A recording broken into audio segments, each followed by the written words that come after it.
Blog Talk Radio. Hey everybody, it's Ted DiBiase, the $1 Million Man, and you're listening to the Wrestle Talk Podcast.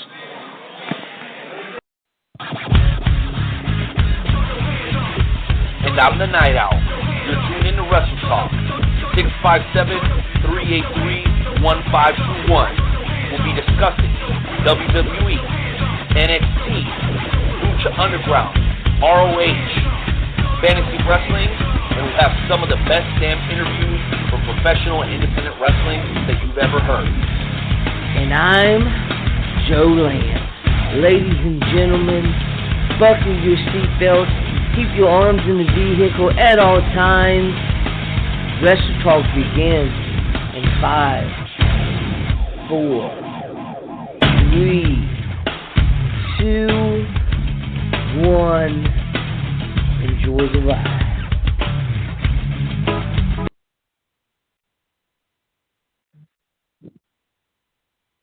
Hello, Wrestle Talk. Well, before we start, I am Drake Lee, and you are welcome for me being here. You know, it is a beautiful Tuesday night here on the Bluffs in my mansion, and, you know, I wanted to spend it with you. But guess who's not here? Well, I'll tell you. Right now. It's Jermey Carr, the man who was he just had to do this with me. He just begged to do this with me. He's so prepared, we heard. We heard how prepared he does. Oh, he has all these notes. He has all this, does all this hard. Are you kidding me? What time is it? Oh, I'm talking to myself. That's right, because I don't have a co-host. It is 7:03. But, folks, we have a show tonight like you could not imagine. And who better to tell you about it than me? Let's be honest here, right? Oh, I'm going to have fun with this. And let's talk about this real quick. New beginnings. Think about this.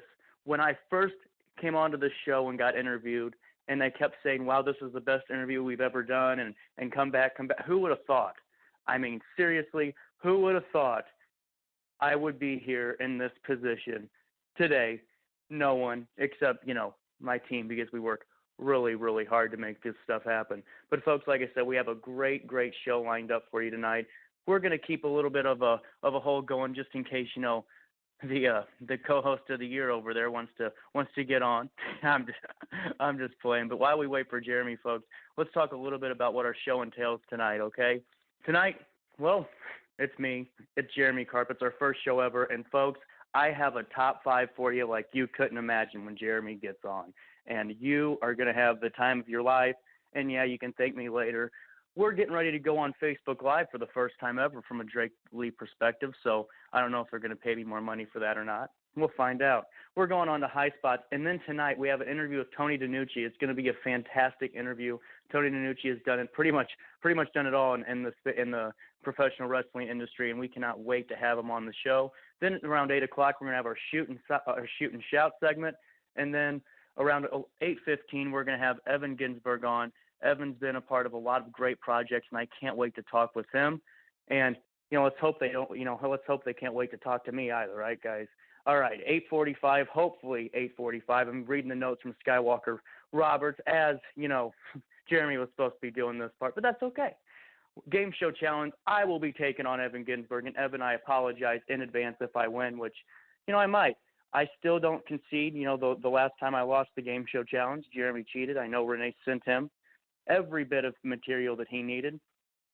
And, we're just going to forget about that. So I'm still undefeated. I am still undefeated. And let's be honest, guys. Let's be honest. That's the way it needs to be. Drake Lee doesn't lose ever. And I would just be doing you guys such a disservice if I lost. So, you know what? I don't know, guys. What time is it? It's 7:04. I say we give Jermey a couple more minutes here to see if he can get his act together and get on to Drake Lee's level with you guys, because, folks, it's going to be a fantastic interview, and a fantastic interview with both Evan and Tony tonight, and I can't wait for that. But right now, I don't know, I'm tired of buying time. Are we ready for this national anthem? This is what we always have to do. We always have to dedicate this to our country, even though, yeah, we've had a little bit of a contentious couple of days. We're still in the greatest country of them all. Do we have the best national anthem of all time queued up? Oh!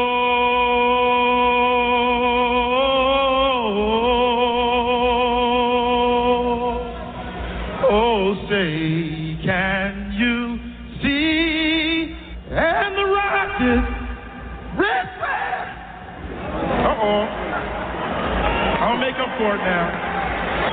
For the land of the free. There you have it.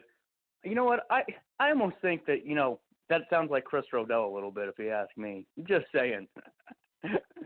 Oh, my goodness. This is just going to be a fantastic night, folks.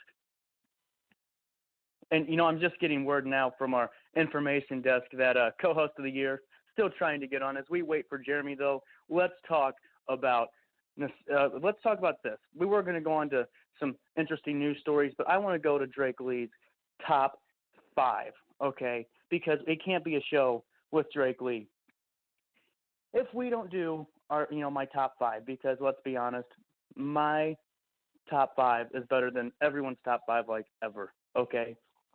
And what better way to welcome me to the show than to do Drake Lee's top 5 reasons why I'm bringing the best ratings to Wrestle Talk ever.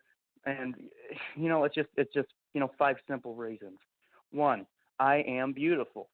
It's it's a pretty, obvious thing. I mean, people look at me and they go, whoa, that's just not fair. And I get it, but, it's hard to be like this too. You got to get up every day. You got to prepare yourself and make yourself look presentable. But that's number 1 reason I bring the ratings to the table. Number 2 is obviously my fashion sense. Nobody has the money that I have for clothes. That's just a fact. People pay me to wear their clothes. It's true. Yeah, it's true, for real. I'm not lying to you guys. People literally pay me to put on their clothes. I mean, whenever you have that going for you, the money just keeps flowing. You can keep buying more and more clothes and more watches and things like that, and then you get them shipped in for free, and then voila, you have a Drake Lee wardrobe. And there ain't nothing better than that. Number 3, I mean, let's be honest, guys. I have the best personality of all time. Seriously. Of all time. Tell me I'm wrong. Someone call in. Tell me how wrong I am. I want you to. Challenge me to this. I want you to challenge me to how this top 5's wrong, because it's not. I mean, you know it. Okay, I know some people out there, we're all the family, but some people out there think that Drake Lee is, quote unquote, I heard this the other day and it made me sick, obviously, the kind of the black sheep of the Wrestle Talk family. I heard that from so many people. That's so wrong. So wrong. Let's be honest, I'm the flagship of the show, guys. And I was doing this for you, and I know we're going to all start getting so much better along together, and it's just going to be great. But, if you want to call in and disagree and argue and talk and counterpoint, by all means, hey, we got plenty of time because, my co-host got stuck in phone traffic, it sounds like, because he can't seem to get through. But that's okay. So, let's see. Number 4, I am the dream.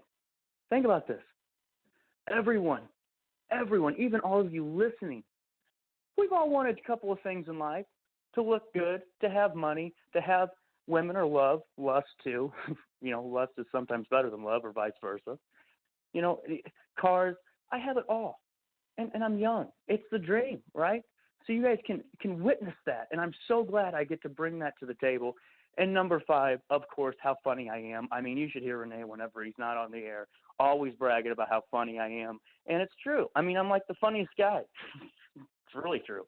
Like the funniest guy I've ever met. And actually, I've been told that by like a lot of people. I know somebody that knew Chris Farley, and they say that I'm still so much funnier than he ever was.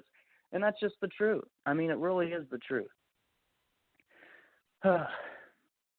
You know what I'm realizing right now? We need to make this a top 6. Why I bring ratings too? Because I show up, right? Oh, Jeremy, I love you, buddy. I hope you're staying safe out there and strong in that proverbial phone traffic world, and we're ready for you to come home to the Wrestle Talk family, buddy. So just bear with us. I'm ready for you back. So folks, here's what I'm thinking. I think, truthfully, this show, as of now, until we have another co-host, should now be called The Drake Lee Show, featuring Wrestle Talk. I think so. What do you guys think? Call in. Call and argue with me. I'm really curious.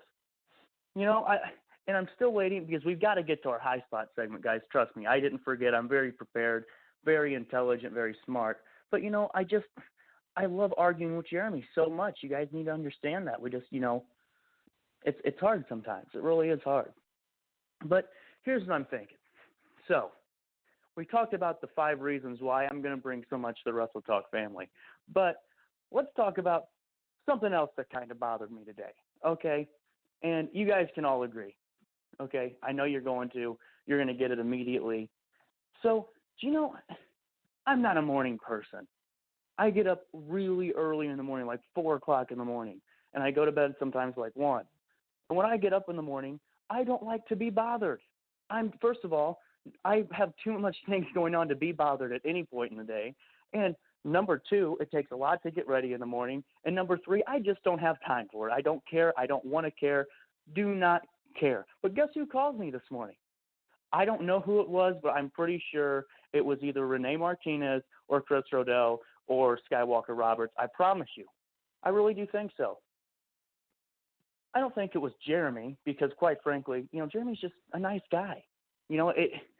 I really do like Jermey, even though I've been picking on him this entire time. He's kind of growing on me. He's understanding what it takes to be successful, and he's understanding why I'm just that speaking embodiment of success, right? But I think it's either Skywalker, Rodell, or Renee, because Joe's a nice guy too, and he's to be quite honest with you, he was my original favorite co-host. But moving on, and they call me. This person calls me, and they try to we hope you have a good morning. I hope everything goes well. Who are you? I have a good morning if you quit calling me. It's like a telemarketer calling you. Have you ever had a telemarketer call you at like the worst time? Seriously. Do you know what it's like whenever you're sitting there at a casino and you just want a bunch of money because you made it back because you just spent a bunch of money to make a bunch of money back? You have a bunch of beautiful women around you, and bam, spam caller. Quit the damn spam calls. Find a better job. That's all I'm saying. That's all I'm saying. And it's like people just don't understand. I'm just saying. So, before we move on to high spots, and we're going to start talking about everything professional wrestling, because that's what Wrestle Talk Podcast is all about.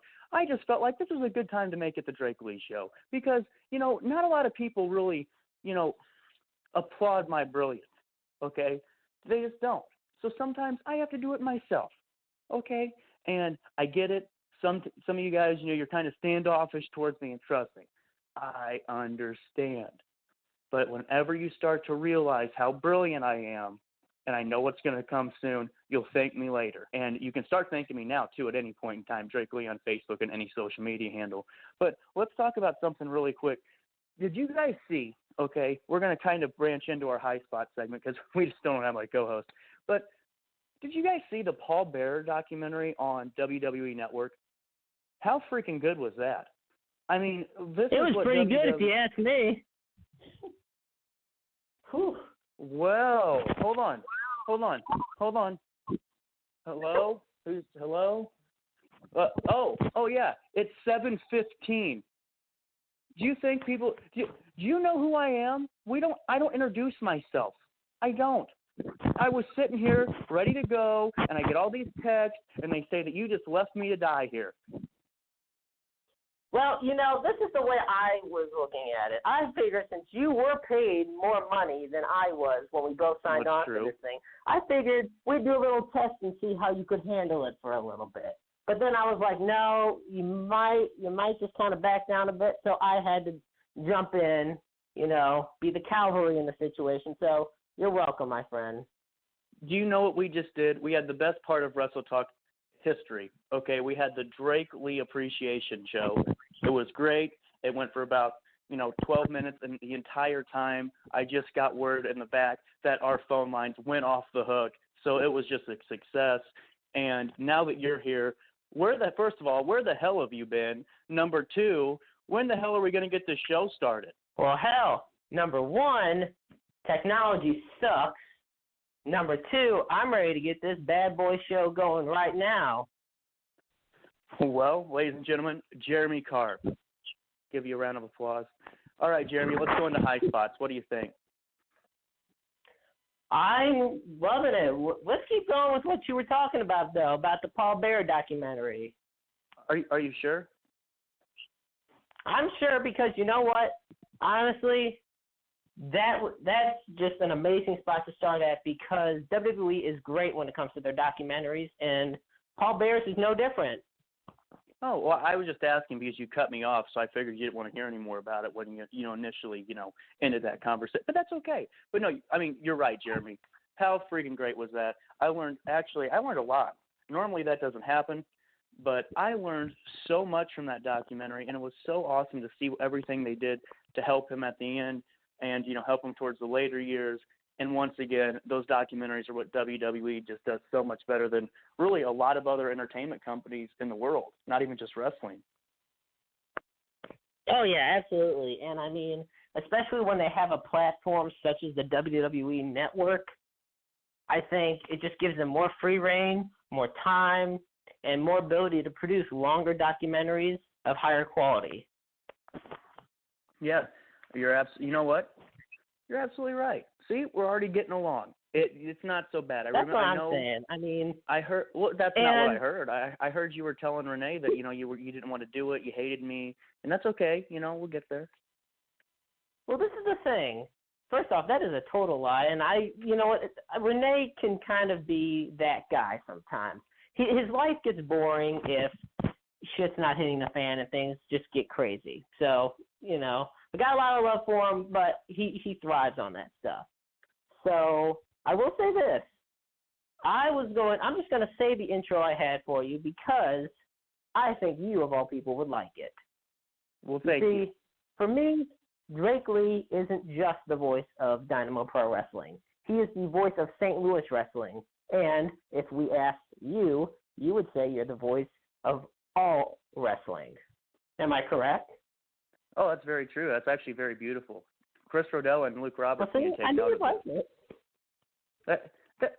See, this is turning out to be a great pairing, and I know our Wrestle Talk family is saying the same thing. I mean, they really are. I mean, I've already seen some of the feedback. I have a lot of people everywhere, technology and a lot of marketing stuff, so they can, they tell me when people like things. I mean, we're doing good. So you know what? I'm not going to say what a lot of people have said, but you're a good guy, Jeremy. Don't let them get you down. Right, and I mean, contrary to what others say about you, you know what? Your ego is not that bad because, quite frankly, you back up your talk. That's all there is to it. That's good. All right, now are we ready to move on? Some more high spots, or are we gonna sit there and keep kissing each other all night? Oh no, we're gonna get to some high spots because there is a lot going on, and honestly, one of them's going on right now, and it involves the AEW video game conference. Huh? They have conferences for video games? I mean, when you're trying to surpass WWE, you will do anything to try to reach that mark. They have been talking. Okay, hold on. Before you go any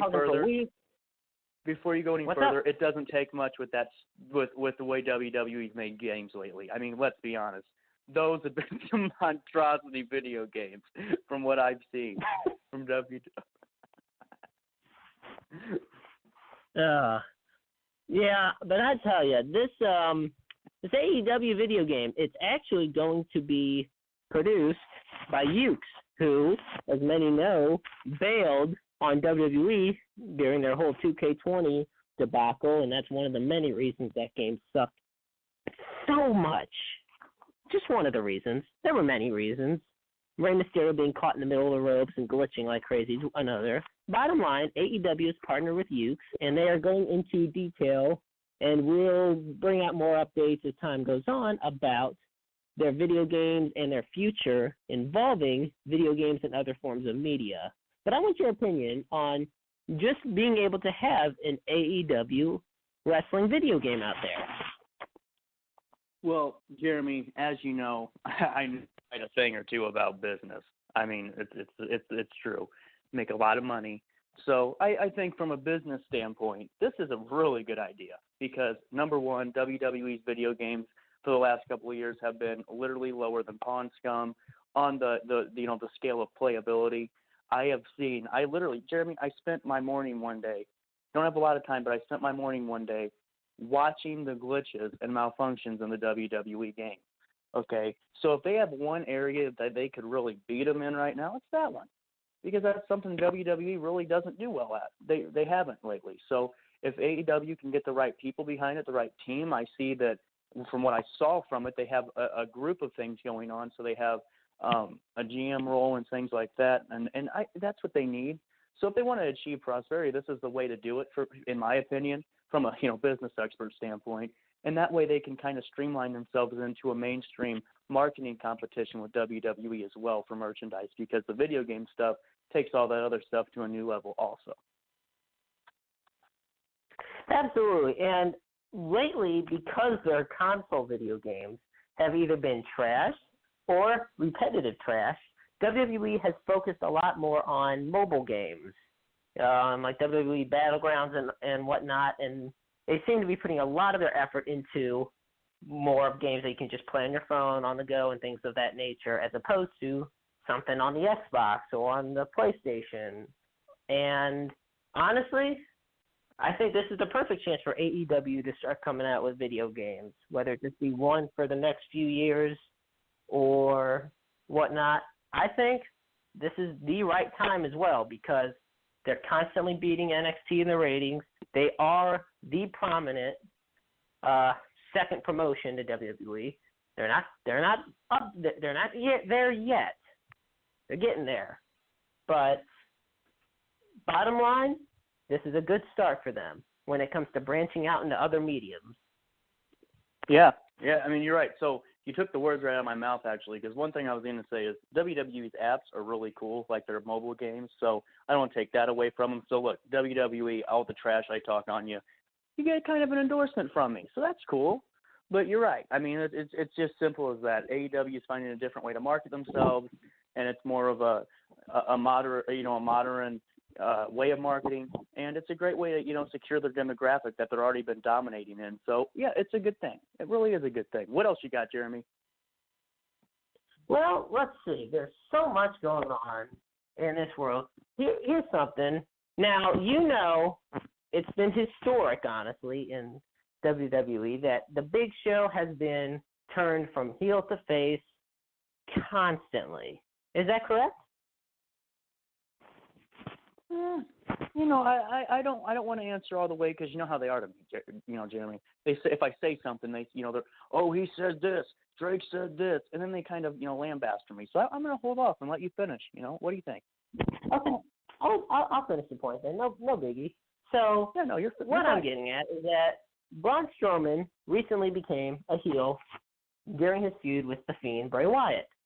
Well, it has just come out that heading into Survivor Series, Vince McMahon, the mad genius himself, has decided to do a switcheroo and make Braun Strowman one of the faces on the team. With no reason given, but then again, who is he to truly give explanations to his decision-making?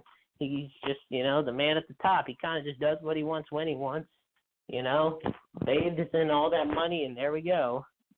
So, what are your thoughts on Braun Strowman being a babyface in the world of wrestling? So, let's be honest, Jeremy. Braun Strowman's like a big guy. He's a pretty big dude. Here's my question for you. Would you like Braun Strowman as a babyface or a heel, or would you like Braun Strowman literally just to beat the hell out of anything that walks in his path and just destroy people? Because that's where I'm at with him. Why don't we just have this guy go out and beat the hell out of people and just beat the piss out of them? No one's going to question that, okay? Because let's be honest, you and I teamed up with hell, probably everyone on our Wrestle Talk team against Braun Strowman. It'll be close. So let's have him go out there and just start beating the hell out of people and let him be the monster the guy is. Because I don't know. I don't think you can, that's God's gift of a body right there. And that, compliments for me don't come very often, right? That's true. That is definitely true. So when somebody gets a compliment from you, they damn sure better enjoy every moment of it. And that's right. You're frankly, welcome, Ron. Yeah, and remember when after the Wyatt family broke up, Braun Strowman was portrayed as this unstoppable monster. I mean, he was beating up 3-4 guys at a time per match every single week. And then the momentum slowed down, but he was still considered a formidable opponent. What happens when you start to change someone's character traits back and forth too constantly is it lessens their value as a dominant force. People don't take the Big Show as seriously anymore just because of the fact that they don't know whether he's going to be a good guy or a bad guy, how he's going to act each given week. That's just my opinion, of course. Personally, though, Braun Strowman's still at a point where he can still be that dominant monster that you and I and so many others in the community love. But Vince McMahon is treading on water that he's treaded on too many times before. There's something about him and big men. I don't know what it is when it comes to him and gigantic monsters among men, but Braun Strowman is a freak of an athlete, and I just don't want him to be relegated to mid-card status. That's just how I look at it. So are you saying, Jeremy, that he's kind of turned into the Big Show? I'm saying that this is where you worry that he could transition into the Big Show. Fair enough. I could see that. That makes sense. I would have worded it a little bit differently. But, I think I give it a 9. Shoot, hey, anything? 9 out of 10. From you, I'll settle for that for now. I'm gonna get a 10 out of you yet, though. You will. Well, so what you got for a high spot, my friend? Well, I've had a cut. Well, if you were on earlier, you would have heard one of them. I mean, that's we were talking about the Paul Bearer one, but you kind of just threw yourself in there. But let's talk about this though. Did you watch Full Gear? Yeah, I did watch Full Gear. Thought it was very well written, very well done. How'd you watch it? Like on your computer, TV? What was your gimmick set up there? I watched it on my TV. So I don't know if Renee told you this, but in my wine cellar, I have like 14 TVs like on top of each other, and I made them all play one giant picture of the pay-per-view. So we were looking at well over 100 feet of screen, and it was just phenomenal. But do you know who I saw on that screen? Who did you see on that screen? Gangrel and Hurricane Helms. Please tell me you didn't miss it. I did not miss it. I didn't have it on 14 TVs like you, but then again, I don't get paid the money you do, unfortunately. Not all of us can live the way Drake Lee lives. And you know what, Jeremy? You just brought up a good point. That's why I do what I do, to show everyone what it's like to have this money. Because people call me rude. I'm just showing them what it's like to be like me. And that's why I just feel like there's such a disconnect sometimes. But let's just ask right now, Jeremy, what do you think? Is Hurricane Helms going to be a producer ending up eventually in AEW like he was in WWE? And is Gangrel, because Gangrel is a wrestling school, is he going to start, working with more and more AEW talent or future talent in the future, in the next, couple of years? I think Gangrel is definitely going to be more of the on-screen character, especially since he has shown such charisma and awesome just appearances. We all know him from the Brood in the WWF, but I feel like he's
Much better.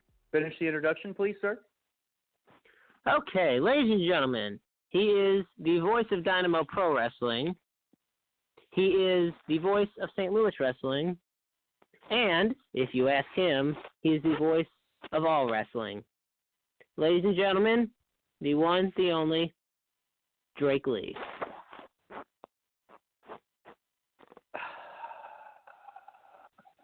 If Evan wasn't coming on, we'd be doing this all night.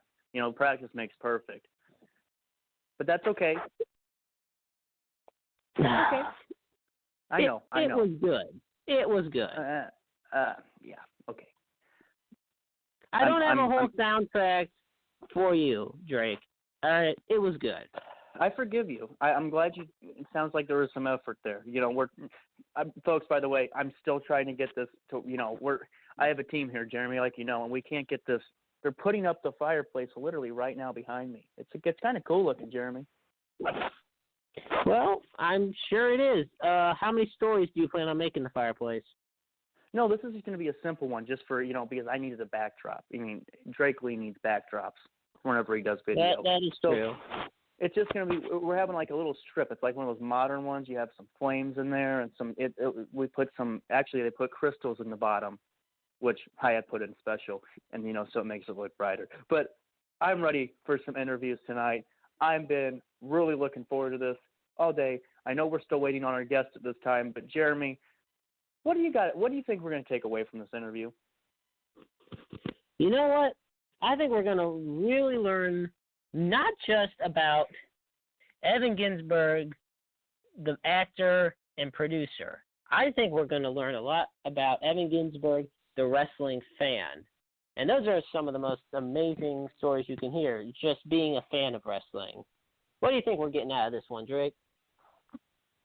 Well, I think that you read everything that I just typed into the computer. To be fair, your team did send me multiple, and I mean multiple messages. And I told them, look, I appreciate this. I really do. But I'm going to do this myself. I got to do it. Yeah.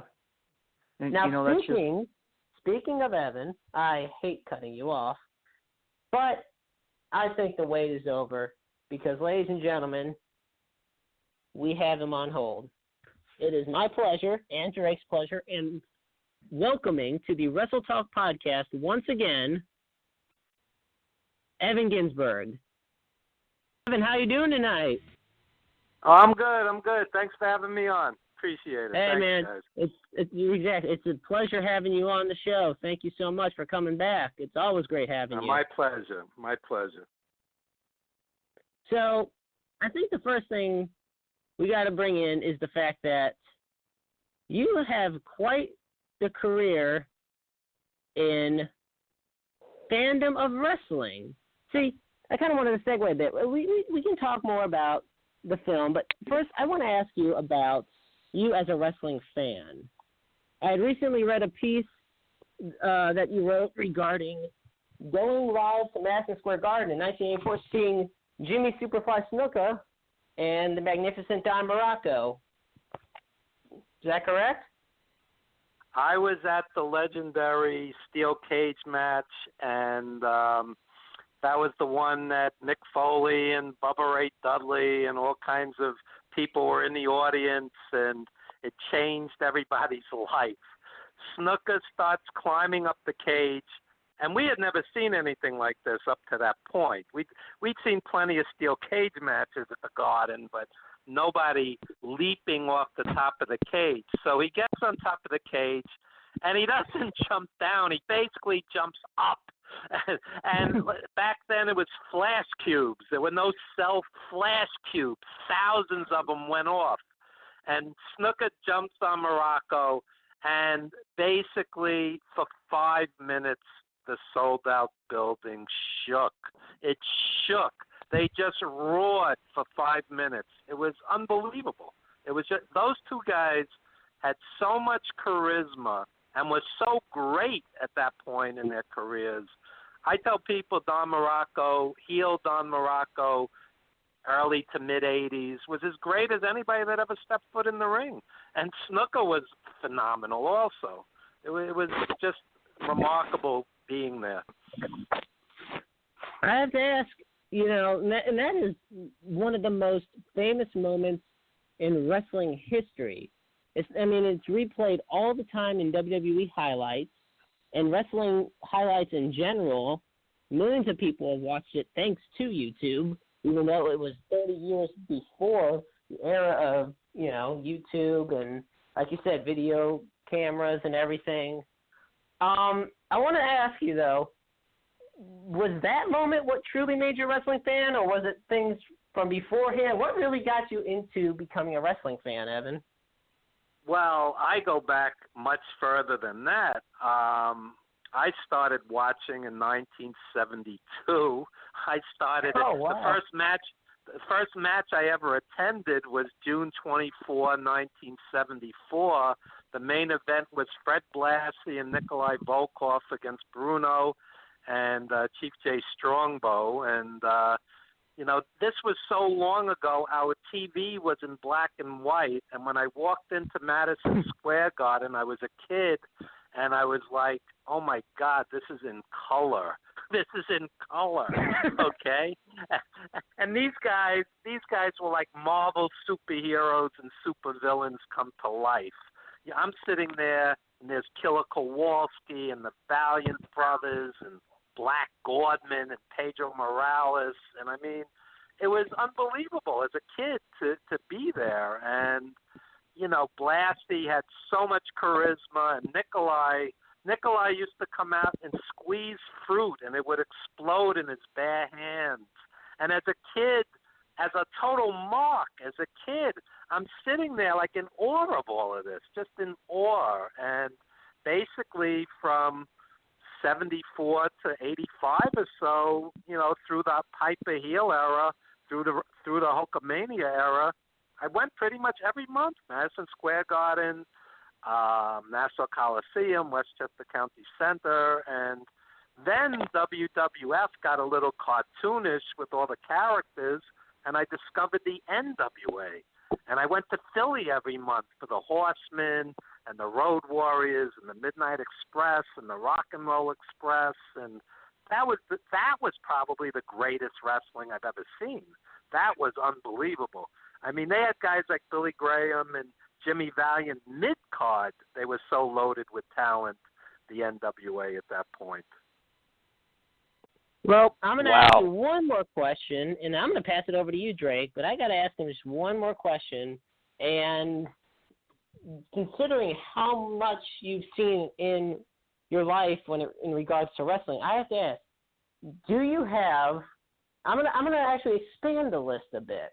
I was going to just ask for one, but I'm going to ask for three just because it might be a little easier. What were your top three matches that you saw live in person growing up as a wrestling fan? So you're saying the best matches, I guess? Yeah. I thought – you're going to be surprised by the answer. I thought that Nigel McGuinness and Bryan Danielson, a.k.a. Daniel Bryan, for Ring of Honor, that was the Jack Briscoe, Dory Funk Jr. of that era. Danielson and Nigel, they had these unbelievable matches. I saw them live 4 times, and it was like wrestling elevated to an art. I also would say Midnight Express versus Rock and Roll Express, which took tag team wrestling to a whole different level. Ric Flair and Terry Funk, the legendary I Quit match, I was in the audience. That was unbelievable. I was there for Tiger Mask and Dynamite Kid when they came to the Garden. And that you have to remember, pre-internet, we vaguely heard of them. They were doing moves we never saw before, like our mouths hung open. We just didn't know what we were watching. It was so off the charts great. And I would have to go with Piper and Snuka. The sheer charisma of those two guys, it was like Piper would hit the ring, and 8, 10, 12, 15 minutes later, you could breathe again. That's how exciting it was. to see Piper and Snook alive. And going back even further, Bruno and superstar Billy Graham. The heat was off the charts. Off the charts. I mean, it's hard for me to say 3. I could say 30. You know, it's I've no, I don't blame you. I've gone to thousands and thousands of matches over almost 50 years, but those come to my head. War Games. I believe you saw Games San Martino and Ivan Koloff at Madison Square Garden too. Is that correct? I wasn't there for the title change, but I saw Bruno wrestle Ivan Koloff many times live, and I tell people, you got 2 guys in a black pair of tights walking to the ring, no pyro, no blaring entrance music. These guys had just sheer charisma, and the building shook. You know, Ivan Koloff was tremendous. It's a disgrace that WWE didn't put him in the Hall of Fame. Absolute disgrace. The man headlined Madison Square Garden 13 times. How do you not put this guy in the Hall of Fame? You're world champion, no less. Absolutely. Now, I'm going to let Drake take over, ask you some questions, because I know he is just so excited to hear from you, just as I am. Drake, take it away, my friend. Well, Evan, I know that you're a very knowledgeable guy, so you're very smart. You sounded very intelligent. But we got to address something before we get into the meat and potatoes of this interview? Do you think it's kind of rude though, Jeremy? You know, he's late 15 minutes and he claims technical difficulties, and then he just kind of takes over the interview from me. What do you think? I mean, took it from me. I don't know. I don't know the politics, and considering all the politics going in the world now, I stay in the middle. I'm Sweden. You understand?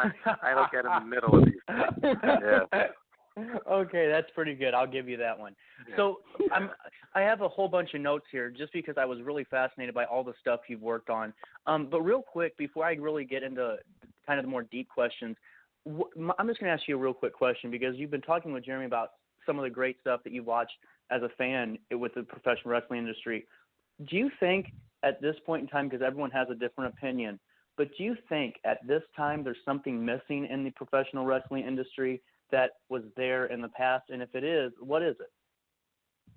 Well, it's hard to sum that up in 30 seconds. I think there are guys today like Okada and Naito for New Japan who are doing stuff that the old school guys couldn't have dreamed of.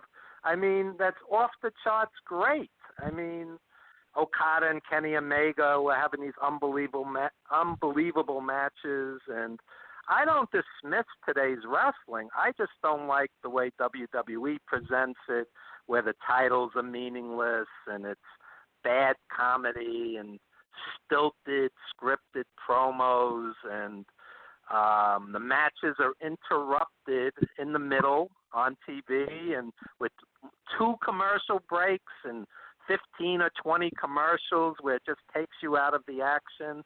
My wife is from South Korea. I was in South Korea last year, and I turned on wrestling, and they had a lot of commercials before the match, a lot of commercials after the match, but they didn't interrupt the matches. They respected the audience enough to let them at least watch the match. So I tell people in a 3-hour Raw, if there's 20 or 30 minutes of worthwhile action, that's basically it, and that's a big investment of time to enjoy 20 or 30 minutes of it. So I don't like the way WWE does things. I do like the way New Japan treats it as a sport and treats it, with respect, and it's not a circus.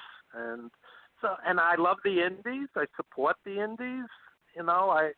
I've worked as an indie manager on New York, New Jersey area indies. I mean, I love wrestling. It's a lot of the old school guys, they're like, there's been no good wrestling since the territories, which is absolute nonsense. You got guys what bothers me about WWE, you have one of the greatest talent rosters in history. How great is AJ Styles? Okay, how great is Kevin Owens? You got NXT. The whole roster is excellent. I mean, but why present Raw and SmackDown like it's a circus or a kid show. That I don't really enjoy, to be honest. Thank you. You hit it right on the head. Like everything you said, I've been saying for months. It's so refreshing to hear you say that, because that's where I stand on it too. So good. I appreciate that, because sometimes, the fans, they don't like hearing that. WWE is my religion, and they get angry. But I love AJ Styles. You watch AJ Styles and Nakamura at Wrestle Kingdom, that's art. It's like, so you use the guy right. Let him wrestle for 20 minutes and don't interrupt them, and let an artist create art.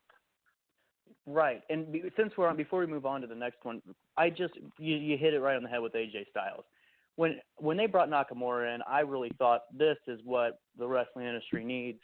This is going to be great. They're going to do AJ and it just, you can tell the way their production is to the way they handle business. It's so much different from the way New Japan does things and the Ring of Honor does things, and it's just, and even AEW in a way. But it's just to the point where you're right. It just, they kind of missed out on a lot of opportunities with some guys that are, we hear it all the time. And I think Jim Cornette's a great man, one of the greatest managers of all time. But he's a huge proponent of modern wrestling, or a huge opponent of it.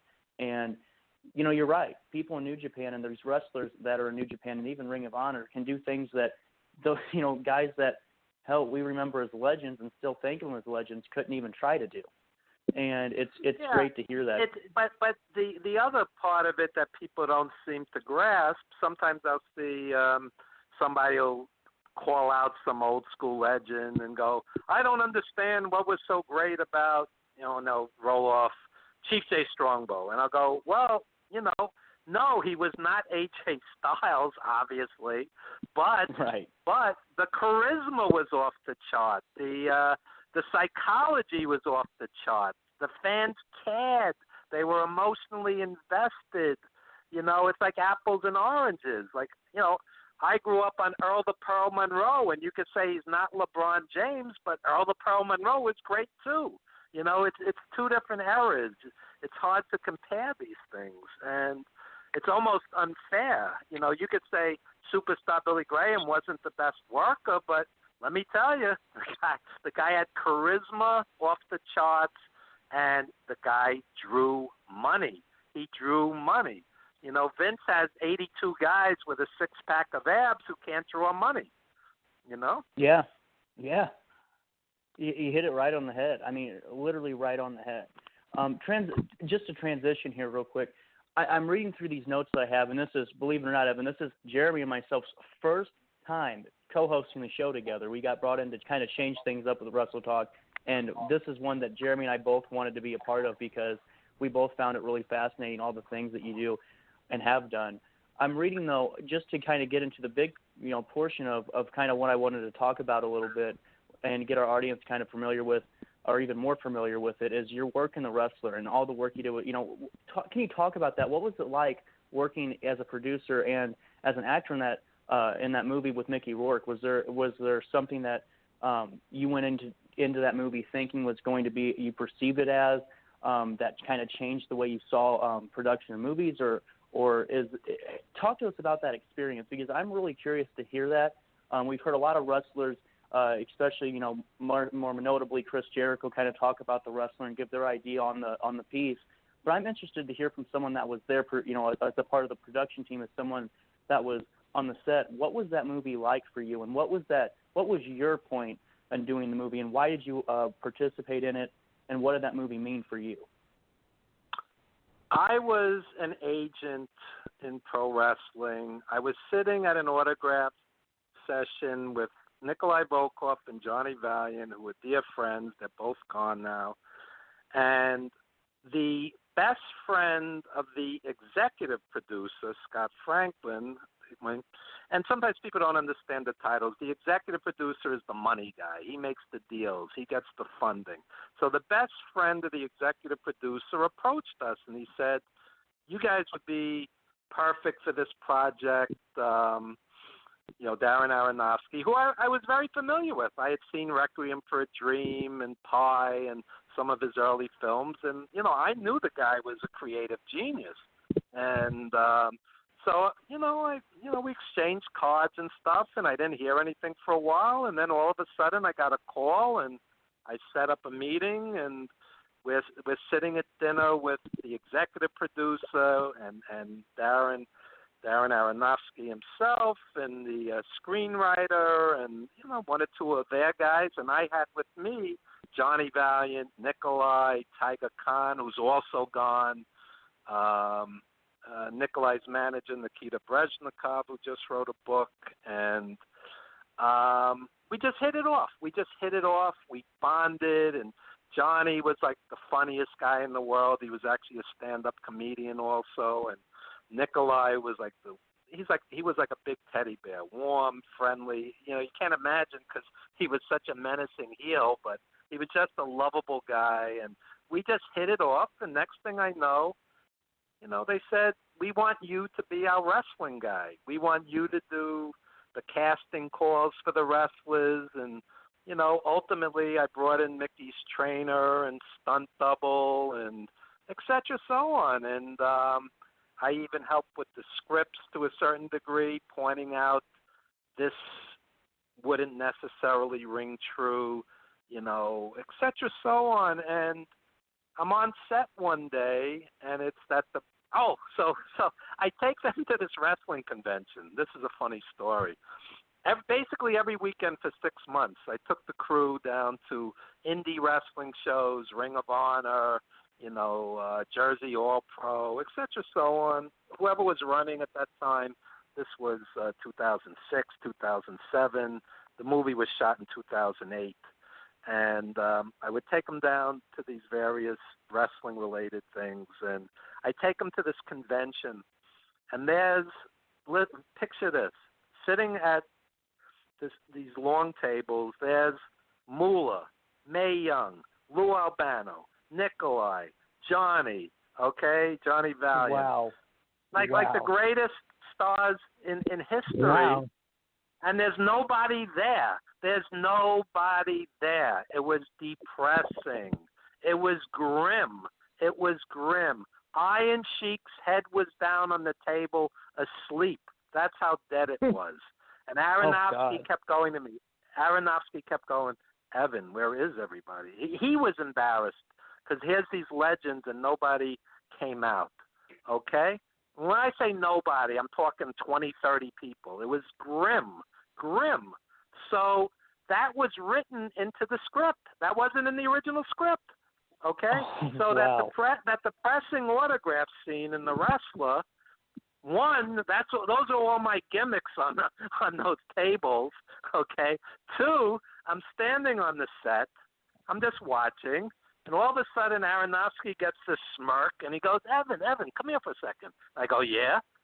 And he goes, I want you to work all the tables, walk up to Mickey last, ask him for an autograph and a Polaroid. I'd never acted in my life. I'm just sitting there. No makeup, nothing. He just throws me in cold, and Mickey whispers in my ear, he goes, just improv it. Like he thinks I'm an actor. I'm one of the producers. So as I'm doing this, I do exactly what they said. I walked up to all the tables. None of them were wrestlers except Manny Yarborough, who's also gone now. Manny Yarborough was a famous black sumo. He was in early UFC, and Johnny was there, and Johnny was doing the Iron Sheik deal where his head was on the table asleep, okay? So I walk up to Mickey last, and I'm thinking, what would I say to, like, a famous wrestler that I liked as a kid? And I go, I saw you as a kid. I saw you at the Garden. Can I have your autograph? And he looks at me and he goes, what's your name? So now I'm thinking, we're improving it. I just go, Evan. So it dawns on me how surreal this is. I'm playing myself in a fictional movie. How bizarre this is, okay? So we do the deal. Aronofsky runs over to me, starts pounding me on the chest going, that was great. And I'm thinking to myself, all I did was say what I would say to any wrestler, And so I'm sitting. The punchline to the story we're at the New York Film Festival, one of the most prestigious film festivals in the world. 2,300 seats, sold out, $40 a ticket, and I'm sitting there with my girlfriend, who's now my wife. She looks at the screen. She looks at me. She goes, "That's you. That's you." I go, "Yeah, I know that. I know that." So it was just surreal, absolutely surreal. The movie ends, standing ovation, and I said to people, I said, this was the best night of my life, because people don't realize we shot that in 35 days, 7 5-day weeks, but it took, between all the script writing and fundraising, that movie took 7 years from start to finish. Wow. 7 years. No kidding. Whew. Yeah. So people don't realize what goes into a movie. We just did a documentary, 350 days. That took 6 years. 6 years. So, people watch a movie for an hour and a half, 2 hours, and it's over. They don't know what's gone into it. Wow. I mean, so I'm not going to lie to you. I kind of had, whenever I ask questions, I kind of have an idea of what someone's going to answer. And that completely threw me, because that was just really interesting, because those are the things that we don't, as viewers, don't ever think about. So before I move on to my last question, I just want to briefly touch on 350 Days, because I actually think I honestly really enjoyed this interview. I know Jeremy did. I know we have a game show challenge coming up in about 5 minutes. But I would really like to see if we can have you back on in the future and talk about some things relating to wrestling, too, for a little bit. My pleasure, sure. Yeah, absolutely. But can you talk real quick, just briefly, if you could, about the 350 Days project? Because I know that this is the newest one that you've been doing with documentaries, and you just said that you took a long time on this one to make. But what can the viewers kind of expect out of this for someone who's never watched this before? Sure. 350 Days is a full-length documentary starring Bret Hart, superstar Billy Graham, Greg Valentine, Tito Santana, Ox Baker. I mean, we have 36 legends in this movie. Basically, they pour their guts out about being on the road, some of them 300-plus days a year. That's where the title came from. Guys like Ric Flair, Flair's not in the movie, wrestled 350 days a year as the world champion. Bret Hart said he wrestled about 336 days a year. Greg Valentine told me 320 days. So basically the theme of the movie is, what's it like to be away from your family, away from your wife, away from your kids? Sorry, I'm working Starcade. Sorry, I'm working Survivor Series. I can't be home for Thanksgiving. I can't be home for Christmas. I can't be home for the birth of my child, the wedding of my older child, and what this does to marriages, relationships, and, besides sex, drugs, rock and roll, celebrity, it was a crazy lifestyle for these guys. And basically they're very openly and honestly, pouring their hearts out about the sacrifices and the physical pain. I've had wrestlers say to me, "Evan, I'm always in pain, always." Imagine taking bumps 300-plus days a year. They go, oh, wrestling's fake. Gravity isn't fake. You're throwing guys around the ring.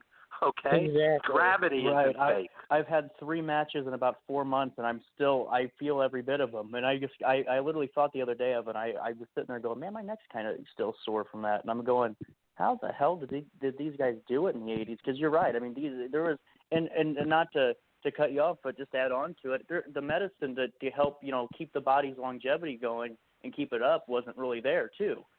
So it's really it's phenomenal that they were even able to go that for as long as they did, for the length of time that they did. Well, the real pros will tell you, I worked light, I wasn't taking crazy bumps, but still, I am always saddened when I see, for example, at the end, Harley Race was in a wheelchair. You have no idea how great Harley Race was in his prime.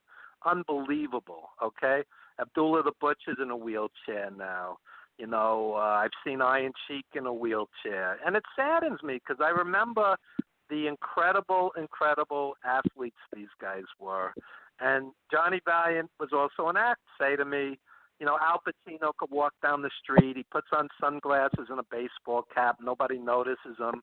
But when a wrestler walks down the street, these guys are larger than life. I mean, and the charisma and, wrestlers, they're great athletes. They're great actors. They're great performers. They're performance artists. They're storytellers. I respect the art of professional wrestling. I respect an AJ Styles as an artist. I don't like to see wrestling portrayed as a circus. Yep.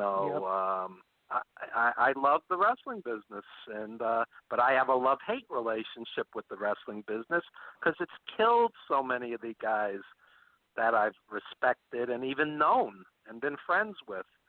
There's a long trail of dead bodies in this business, and I always like to throw in, it's a disgrace that they don't have pensions and 401ks and health benefits. It's a disgrace. Right, and I totally agree with you on that. And I mean, you hit it right on the head. I mean, they do so much. I mean, you're right. Just before we go on to my last question, because I didn't want to go off on a tangent, but you kind of got me a little fired up now. People don't realize. Yeah, I hope so. I hope so. A guy who headlines Madison Square Garden shouldn't be pushing a broom or working a door at a strip club after it's all over. These right. guys should be paid what they're worth and, be treated as the stars that they were. Absolutely. These guys headlined arenas around the world. Absolutely. I mean, you're absolutely right, Evan. You're absolutely right. And I really, honestly, that'd be great to touch on too whenever we do get you back on the show, because that could take me. You and I could have a conversation on that for about an hour and a half. I feel like, because you hit it right on the money. Before we head over to the game show challenge, though, which, folks, for the first time ever, Drake Lee is admitting that I'm a little nervous about heading into this game show challenge. Jermey cheated the last time, so I'm still undefeated, but maybe not after this. But let's talk real quick. Right now, you're currently the co-host I'm seeing of Wrestling and Everything Coast to Coast. What can viewers and listeners on our on Wrestle Talk podcast, what can you give them information-wise to get them to potentially come over and give you a listen and to grow your audience as well, even though I'm sure you're doing quite well. Thank you. What we do is 1 hour extensive interviews with the unsung heroes of the business. Instead of talking to the same guys, we're talking to guys who may not be household names, but have devoted their lives to the wrestling business. For example, we had J.J. Maguire, who did most of the legendary theme music with Jimmy Hart for, the wrestlers. And this guy was in the mix with everything and during the Hulkamania era. And, an hour with a guy like that, you're going to hear things that you just don't usually hear. So basically once a week we do a 1 hour extensive interview with really interesting people that have devoted, decades of their lives to the wrestling business, and you don't often hear them on wrestling radio shows. Right. And, that's really so important too, because everyone, fans nowadays, and even, fans that in general, just the common fan, or just people that think about the business, a lot of times we don't think about the guys that are kind of the unsung heroes of the business that were, guys, to me, I don't know if you've, just someone who comes off to the top of my head for my generation as someone to me who's kind of one of those guys is someone like a Barry Horowitz, who, was really working great athlete, great wrestler, and not a lot of people, a lot of people know him for, his enhancement talent, but not a lot of people know about everything he really did in his career. And just people like that. And I don't know if that's kind of where you're kind of getting at with where your absolutely. Absolutely. We just had on Irish Mickey Doyle, who worked every territory. The guy, whether he was prelim, mid-card, or main event, the guy worked everywhere with everyone, in Japan, overseas. The guy, it was fascinating. And but he's not the first guy they're going to call to do a radio interview, because he's on, career-wise, you could say he's on par with a Barry Horowitz, but I remember Barry Horowitz in the Florida territory and other territories, Jack Hart, under different names. And, he was great. Barry Horowitz was great, and he'd be a very interesting guy to talk to for an hour. I totally agree. And sometimes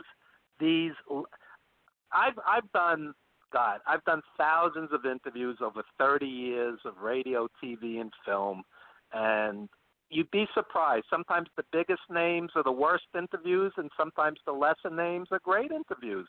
You'd be surprised. Well, you know what? That's kind of funny because fun fact, I know some people that work at KTRS in St. Louis, which is a radio station. It's called 550. And Ric Flair, they always tell me the story just because they know I'm in the wrestling business, and they tell me the story all the time when he came in and to do this radio interview before Wrestling with the Chase one day. And he came in and he just drank like all of their coffee. Like literally everything that they had to keep brewing pots of coffee and our machine broke or something. And then they go, well, we didn't really, and then they're like, we gave him all this coffee, and then he gave us a good interview, but it was kind of boring whenever we were waiting to get going. And I was like, well, so it wasn't what you expected from Ric Flair? And they go, well, it was, but we just expected, something different. And that's why I think it's kind of interesting to hear those stories about interviews and stuff, because the way we perceive somebody on camera, like you said, is so much different in times to how they really are in real life. I could do a 1-hour show just telling you about interviews I've done over the years, man. Sherry Martel, 3 or 4 in the morning, interviewing her, where she said, I was on the road for 15 years. I never saw my kid grow up, talking about the sacrifices of this business. And I was on with Eddie Guerrero 2 or 3 weeks after Art Barr, his partner, was found dead in a hotel room, and he was sobbing. I mean, over the years, I've interviewed most of the legends in the business, and again, sometimes, like Lou Albano was very forgetful. He was one of the greatest talkers of all time, but it wasn't the greatest interview I ever had. And I love Lou. I was a huge fan of Lou Albano and the Valiants. So you never know with an interview. And sometimes when you go to these conventions or work these conventions, you could sit for breakfast or lunch with somebody and just be surprised how interesting they are, eclectic, like a Boris Zukov, for example. I sat down with this guy for a meal one day, and this guy's fascinating. And I was never a huge fan, but he had a great career all over the world. And, these guys could just regale you with stories, So it's almost like it doesn't even pay to go in with expectations. Sometimes the biggest names disappoint you, and the lesser names, they wow you. So, radio is live. And I was on a 50,000-watt station for 16 years. And basically what I was taught was it's 80% the guest, 20% the host, and listen, and, have human interest questions, not the robotic, what about that angle in 1972 in Chattanooga? It's like the human part of the business is what's really interesting. Johnny Valiant wrestled for Oil Sheiks 3 in the morning, in the Middle East. And he looked out in the crowd, and there wasn't a single woman. Paul Vachon wrestled in India Butcher Paul Vachon in front of 100,000 people. And guys going to Puerto Rico and wondering if they're going to get out with their lives because they were heels, and the fans wanted to murder them. These are the stories that are interesting to me more so than, this angle and that angle that, how many times people are going to talk about the screw job finish? Isn't it enough Thank already? God. Yeah. You're absolutely right. I completely agree with you. And Jeremy can even attest to this. I don't agree very often. I really don't. But you're right. Listen, I can hear 180 different interviews about, Wendy Richter and the original screw job. I really can. I've seen so much about, and I think it's interesting. But I want to know more about the traveling stories. I want to know about, the certain life stories that come up around the, on the way. Wendy Richter is in 350 days, and she says, I couldn't have a baby. Where was I going to put the baby? On the ring apron? I was in a different town every night wrestling. That's what's interesting to me, You're absolutely right. I'm literally absolutely right. I can't say more. You hit it right on the head. It's that intangible stuff that we forget about so often. And we could go on. I feel like you and I could go on, and Jeremy, on this discussion for about 3 days if we wanted to. It's so interesting. And I'll come back anytime you guys need me. It's the middle of the pandemic. I'm bored out of my mind. I hear you on that. Well, Jeremy, I think I've taken up a little bit more time than I thought. So why don't we, if we can, just let's go ahead and get to this game show challenge. I'm not feeling confident. Well, with that said, I do got to give one last quick thought, just because that was an absolutely amazing just discussion. And like I said, we could do that for days. But, I met Harley Race, the late, great Harley Race, last year in April. They had one of his wrestling shows out in Troy, Missouri. And, yeah, he was in the motorized scooter at the time, but, I shook his hand because back then, we were still able to do that. And I just thanked him for everything he meant to the business, for all of us, past wrestling fans and current, future. I mean, and it's trailblazers like him, and that's just one of many, sadly are no longer with us. And I wholeheartedly agree. I saw Harley Race wrestle Bob Backlund at the Garden, title versus title. I saw Harley Race versus Dusty Rhodes at the Garden for the NWA title. The guy was magnificent. Absolutely. Well, speaking of magnificent, we're going to see if you will be magnificent in the Wrestle Talk Game Show Challenge. Sure. Okay. Let's see how this goes. JP, hit the music.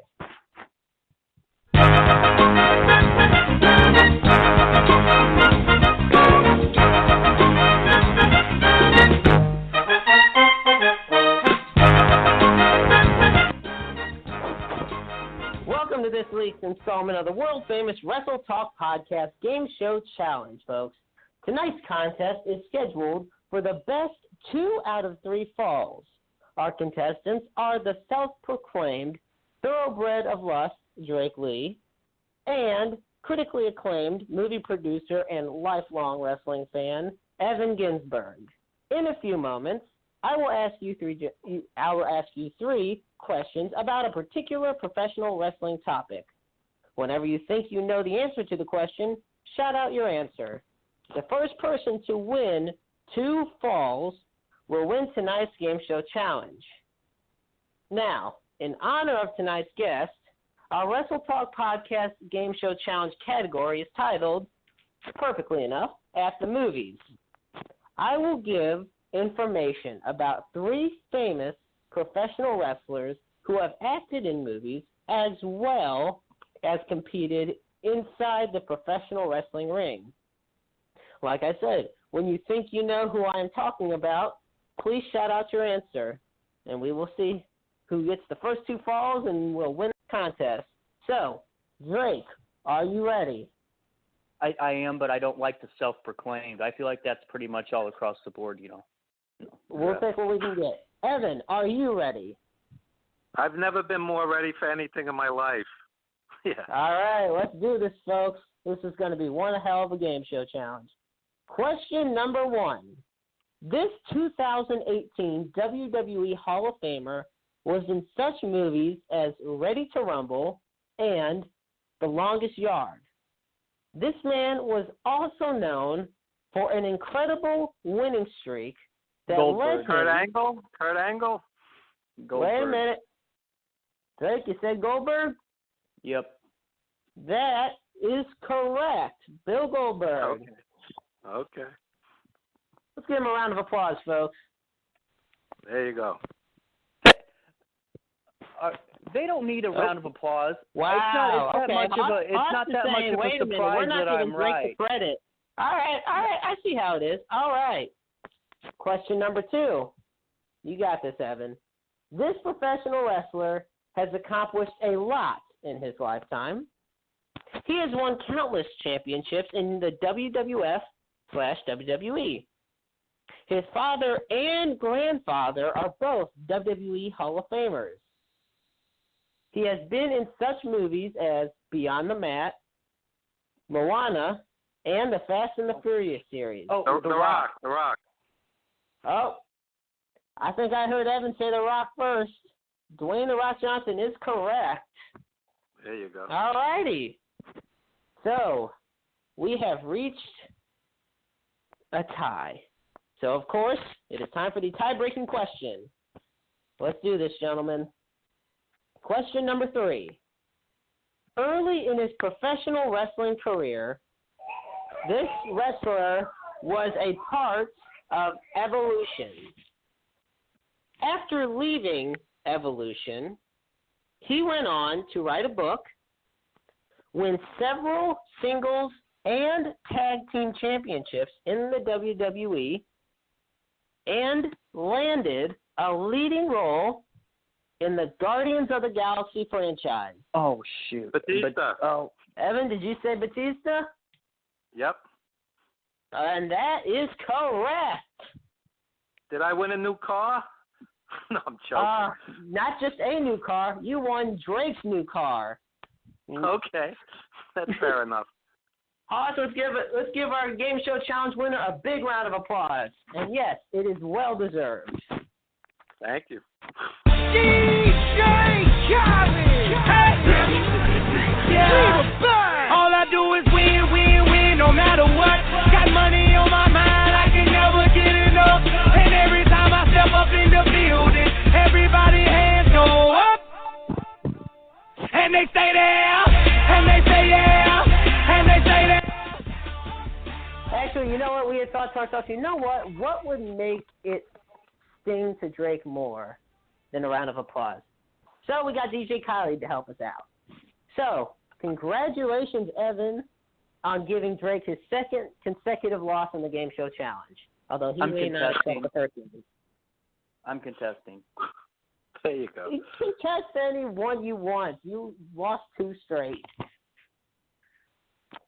Evan, it was my absolute pleasure to lose to you. Don't let Jeremy fool you. I'm not that mean of a person. He just sometimes cheats on the Game Show Challenge. I'm not accusing you. I'm just saying, Yeah, okay. maybe Jeremy, you know how it goes, Evan. He gave me all the answers an hour before showtime. Oops, I'm not supposed to say that. No, I'm kidding. That's right. Evan, it's really been a blast. I've had just a joy interviewing you, and I can't wait to have you back on the show. Absolutely. Oh, my this pleasure. has been wonderful. Seriously, any time, guys. I appreciate you having me on, and you guys do a great job, and keep up the great work. I like your format. I get very bored with a zillion and one podcast doing the same thing. You guys do something different. It's special. Well, we appreciate that you saying that. Yeah, we really appreciate that. Thanks so much. I really do appreciate it also. Yeah, you stay safe and you have a wonderful night, Evan, definitely. We'll have Skywalker Roberts get out to you, and we'll make sure we get you back on, because this was just too good of a discussion. This is my you favorite. got it. I was just that was the tip of the iceberg. I'm at this for 50 years. So anytime, guys.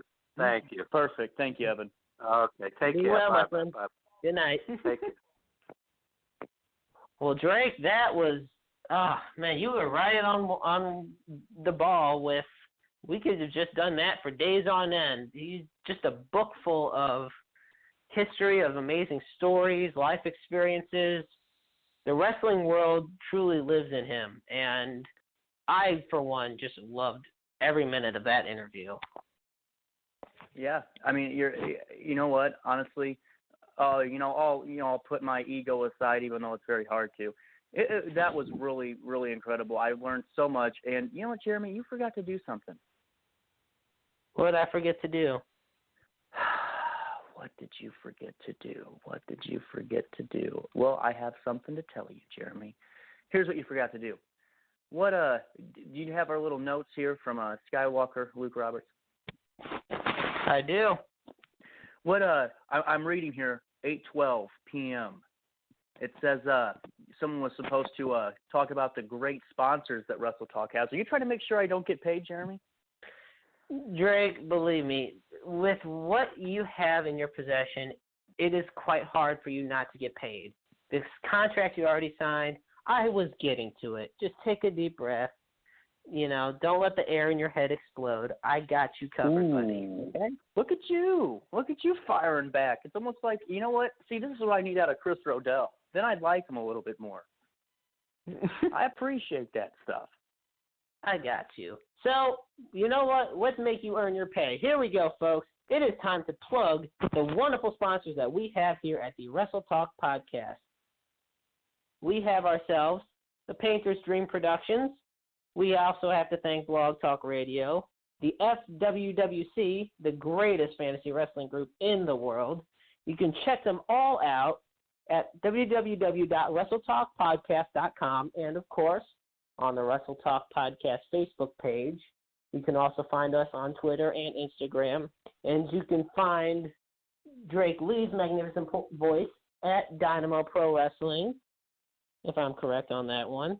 And, of course, you can find me at Interstate 70 Sports Media. We are on Facebook and on Twitter and on www.interstate70sports.media, which is also partly responsible for paying Drake Lee. So you're welcome. Oh God, you're a sponsor, aren't you? Yeah. So I gotta be nice. Of course, to you I a won't little forget. bit. Oh shit. Okay.